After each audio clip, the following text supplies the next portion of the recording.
हाय दोस्तों।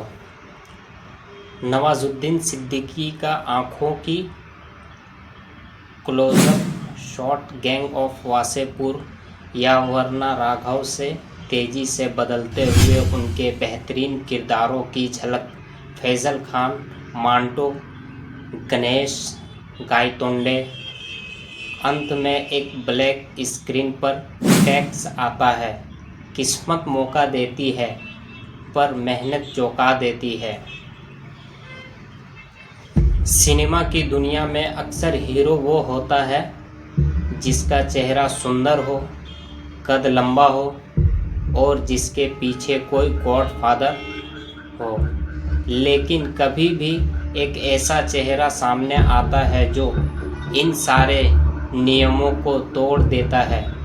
एक ऐसा चेहरा जो भीड़ का हिस्सा लगता है, लेकिन जब वो स्क्रीन पर आता है तो बड़े बड़े स्टार भी फीके पड़ जाते हैं। जी हाँ, हम बात कर रहे हैं अभिनय के जादूगर नवाजुद्दीन सिद्दीकी के।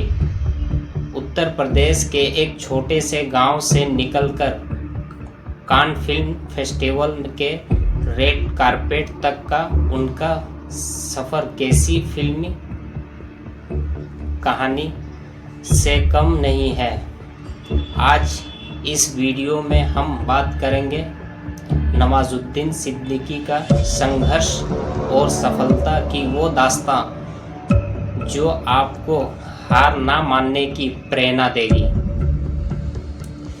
यूपी के खेतों और गांव बुढ़ान के ड्रोन शॉट या स्टॉक फुटेज, एक साधारण लड़के की तस्वीर, भारत का नाशा, यूपी से मुंबई की दूरी को दर्शाती हुई लकीर।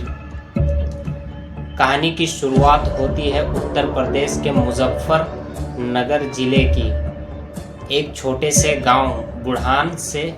19 मई 1974 को एक साधारण किसान परिवार में जन्मे नवाजुद्दीन सिद्दीकी 9 भाई बहनों में सबसे बड़े थे।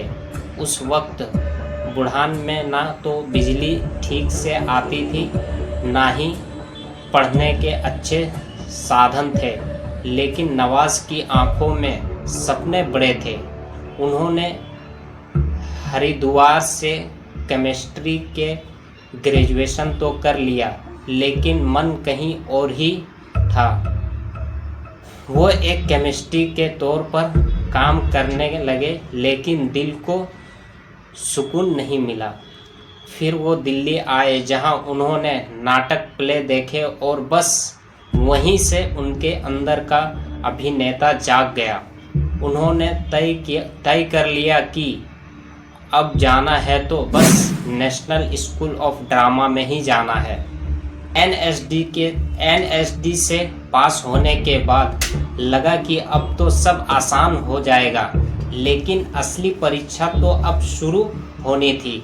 1996 में नवाज मुंबई आए, जहां सपनों का शहर बोला जाता है, माया नगरी मुंबई, जहां हर रोज़ हज़ारों सपने बनते हैं, टूटते हैं। नवाजुद्दीन के पास ना रहने को घर था, ना खाने को पैसे।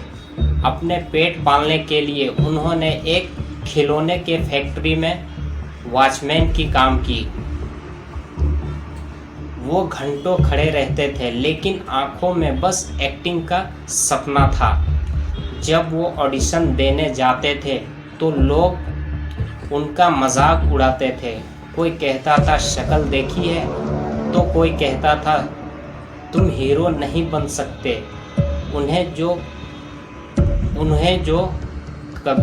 जो कभी काम मिलता था वो कर लेते थे।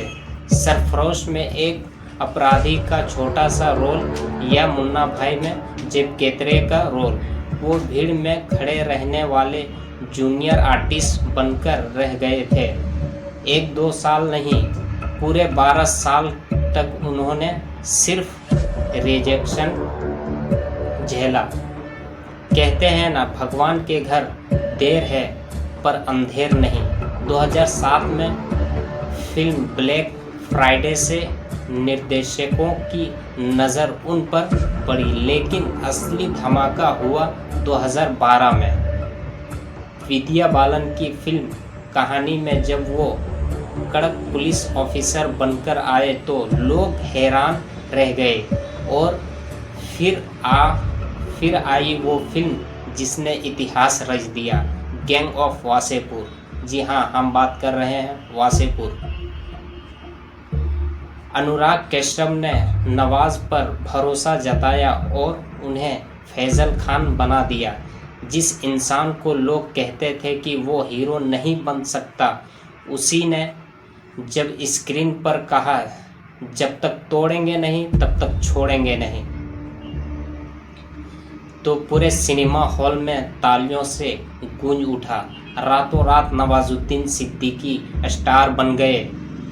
सफलता मिलने के बाद नवाज रुके नहीं, उन्हें साबित किया कि वो सिर्फ एक स्टार नहीं बल्कि एक बेहतरीन कलाकार है।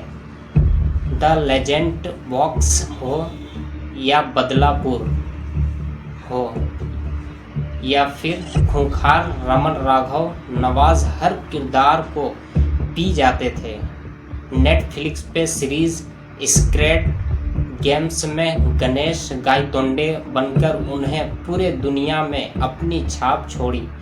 जो लड़का कभी बुढ़ाना की गलियों में घूमता था, आज उसकी फिल्म दुनिया के सबसे बड़े कान फिल्म फेस्टिवल में स्टैंडिंग ओवेशन आती है। उन्हें राष्ट्रीय फिल्म पुरस्कार और फिल्म फेयर जैसे कई सम्मानित से नवाजा गया है। नवाजुद्दीन सिद्दीकी की कहानी हमें सिखाती है कि आप बैकग्राउंड क्या है, आप कैसे दिखते हैं, या आपकी जेब में कितने पैसे हैं, ये सब मायने नहीं रखता। मायने रखता है तो बस आप